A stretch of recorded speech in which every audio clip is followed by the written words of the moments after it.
This is a special weather statement for the following county: Phelps, Missouri.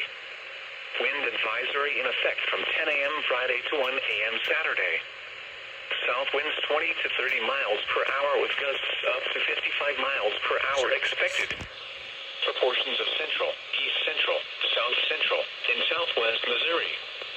From 10 a.m. Friday to 1 a.m. Saturday. Gusty winds will blow around unsecured objects. Tree limbs could be blown down and a few power outages may result.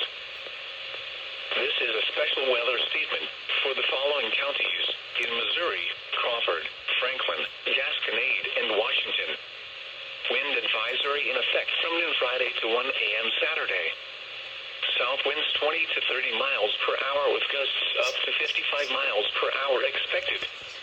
Proportions of south central, southwest, and west central Illinois and central, east central, northeast, and southeast Missouri. From noon Friday to 1 a.m. Saturday. Gusty winds will blow around unsecured objects. Tree limbs could be blown down and a few power outages may result. The current time is 2:14 a.m. Central Daylight Time.